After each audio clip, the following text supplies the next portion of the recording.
भारत के संविधान के प्रति थोड़ा सा अरे उनको नीचे खींच फिरवाइए।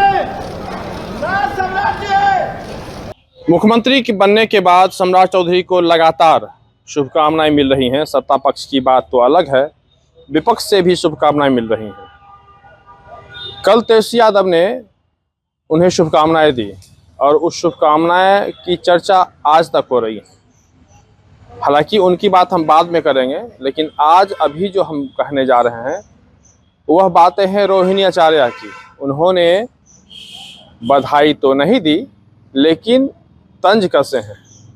सोशल मीडिया पे उन्होंने जो लिखा है वह बातें निश्चित रूप से भाजपा को बेचैन करेंगी। नमस्कार, आप देख रहे हैं अमर उजाला, मैं आपके साथ कृष्ण वल्लभ नारायण। रोहिणी आचार्य ने जो आज सम्राट चौधरी को लेके, भाजपा को लेके जो कुछ बातें सोशल मीडिया पर लिखी हैं, उसको लेके भाजपा को आज जरूर बुरा लगेगा। उन्होंने क्या लिखा है ये मैं आपको बताता हूँ। रोहिणी आचार्य ने सोशल मीडिया पर आज लिखा है कि 2014 से बीजेपी को रहनुमा बन जैसे दो लोग चला रहे, अपने इशारों पर नचा रहे, उन दोनों ने बिल्कुल अपनी ही जैसी पृष्ठभूमि के दागदार दामन वाले के हाथों में बिहार की कमान सौंपी है। बीजेपी के सबसे बड़े रहनुमा की तरह ही बिहार की बागडोर संभालने वाले की शैक्षणिक डिग्री, उम्र व जन्मतिथि पर भी वाजिब संशय व सवाल हैं। जैसे गुजरात नरसंहार के मामले में बीजेपी के दोनों रहनुमाओं की भूमिका पर सवाल यथावत व बहुतेरे हैं, ठीक वैसे ही बिहार की कमान जिसे सौंपी गई है उसके दामन पर तारापुर नरसंहार के दाग हैं। नाम रखने के मामले में तो बिहार वाला अपने आकाओं से भी 2 कदम आगे है। एक नहीं 4 नाम है। पुरानी चुनावी हलफनामों में विरोधाभासी जानकारियां हैं, और तो और बलात्कार के आरोप भी कुछ लोग लगाते रहे हैं। उन्होंने सीधे तौर पर सम्राट चौधरी पे कहा है कि उन पर हत्या का भी आरोप है, और कहने वाले तो यह भी कहते हैं कि उन पर बलात्कार के भी आरोप हैं। रोहिणी का यह कहना है।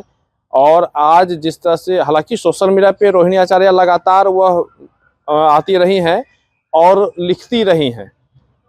सरकार पे अब तक में वह पूर्व मुख्यमंत्री नीतीश कुमार पर लगातार वह हमलावर रही, लेकिन अब जाते जाते उन्होंने नीतीश कुमार पे भी हमला किया, और सम्राट चौधरी वर्तमान जो मुख्यमंत्री हैं सम्राट चौधरी पर भी उन्होंने कड़े शब्दों का प्रयोग करते हुए उन्होंने लिखा है।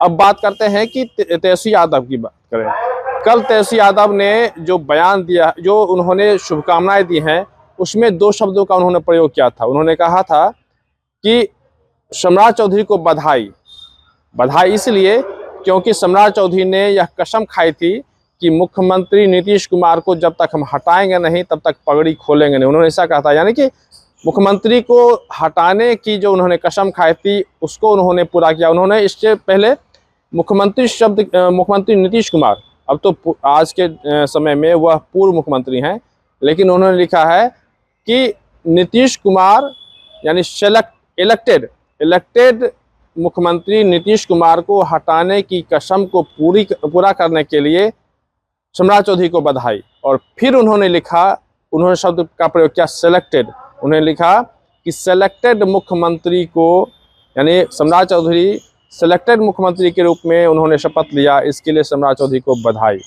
उन्होंने 2 बातें कही, और साथ ही इतना ही नहीं, आरजेडी तो लगातार अब खासकर भाजपा की बात करें, एनडीए की बात छोड़ दीजिए, भाजपा की बात करें, जम के हमला कर रहा है।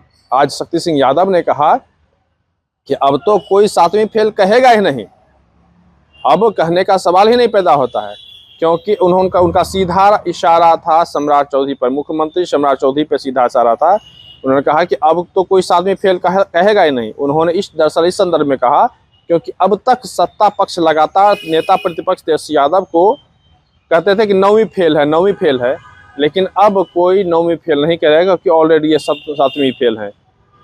जो इतना ही नहीं, आज शक्ति सिंह यादव जो कि राजद के प्रमुख प्रवक्ता हैं, उन्होंने पूर्व मुख्यमंत्री नीतीश कुमार को कहा कि वो विषैले सांप है।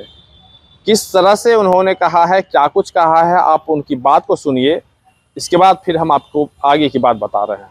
नीतीश कुमार जी का बेटा पार्टी ऑफिस में जाए चाहे कहीं जाए, अब निशांत को तो खत्म कर दिया। भारतीय जनता पार्टी के चरणों में नीतीश कुमार जी ने समाजवादी नीतियों को गिरवी रख दी।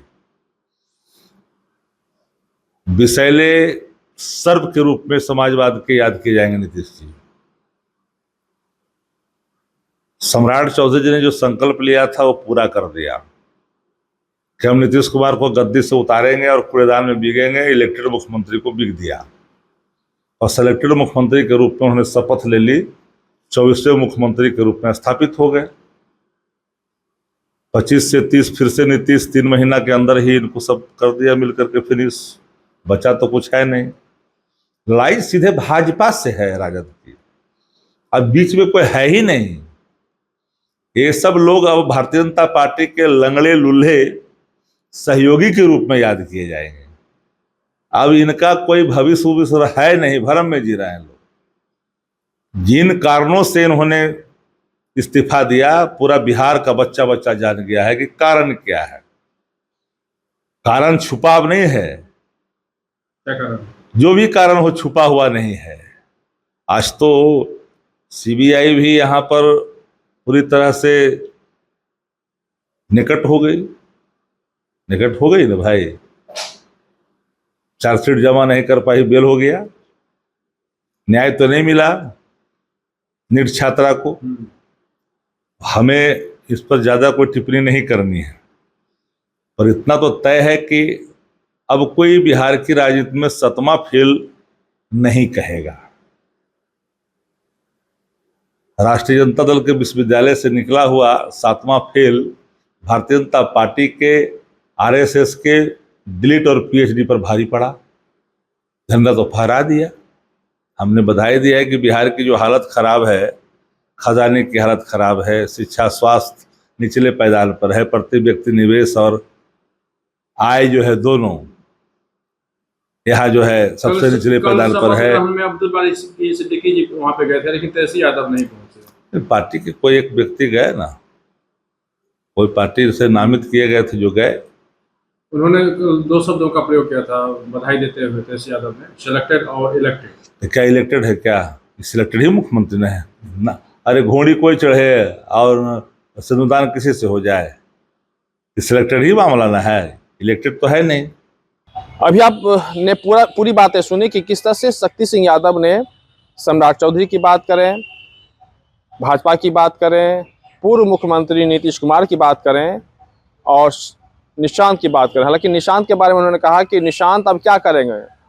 जब सवाल यह पूछा गया कि निशांत आज अपने प्रदेश कार्यालय पहुंचे थे और उन्होंने कहा कि जो मेरे पिताजी ने जो रास्ते हैं मुझे दिखाए हैं, जो बिहार को जो उन्होंने रास्ता दिखाया है, जो विकास का जो रास्ता उन्होंने दिखाया है, हम उस रास्ते पे आगे बढ़ेंगे। और पद की बात नहीं है, अब मैं पूरे बिहार में घूमूंगा, लोगों से मिलूंगा, लोग हमसे मिलेंगे और उनकी बातों को मैं समझूंगा। और जो काम जो बच गया है, जो कि मेरे पिताजी ने पूरा नहीं किया या जो शेष रह गया, ऐसा नहीं कि पूरा नहीं किया, जो शेष बच गया है उस काम को करूंगा। और पूरे बिहार को समझने के बाद फिर पार्टी जो निर्णय करेगी उसका मैं पालन करूंगा। तो लेकिन इस पर सीधे तौर पे शक्ति सिंह यादव ने कहा कि अब जदयू है कहाँ, अब उसमें जो भी लोग बचे हैं सिर्फ लंगड़े और लूल्हे बचे हैं। हालांकि मुझे इस शब्द का प्रयोग नहीं करना चाहिए, लेकिन ये शब्द मेरे नहीं है, ये शब्द शक्ति सिंह यादव का है, जो कि उन्होंने जदयू को लेकर कहा कि अब जदयू में कहीं कुछ है ही नहीं, अब तो हमारी लड़ाई, यानी कि हमारी नहीं मतलब कि कहने का मतलब है कि राजद, राष्ट्रीय जनता दल की जो लड़ाई है अब सीधे तौर पे भाजपा से है।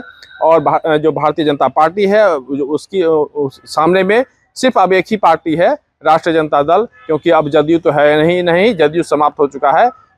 जो पूर्व मुख्यमंत्री नीतीश कुमार है, उन्होंने जो जिस तरह से जो काम किया है, उनको कहा कि वो विषैले सांप है और उन्होंने जिस तरह से पूरी अपने हिसाब से पार्टी को खत्म करके उन्होंने सारी जो चीज़ है वो भाजपा को उन्होंने दे दिया है।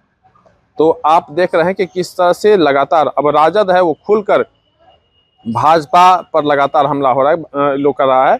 और रोहिणी ने जिस तरह से आज ट्वीट किया है, निश्चित रूप से यह ट्वीट जो है यह भाजपा को और एनडीए को परेशान करेगा।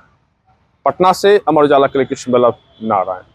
आपके राज्य की खबरें, आपके शहर की खबरें सबसे पहले जानने के लिए देखते रहें अमर उजाला। चैनल को सब्सक्राइब जरूर कर लें और पाएं हर अपडेट।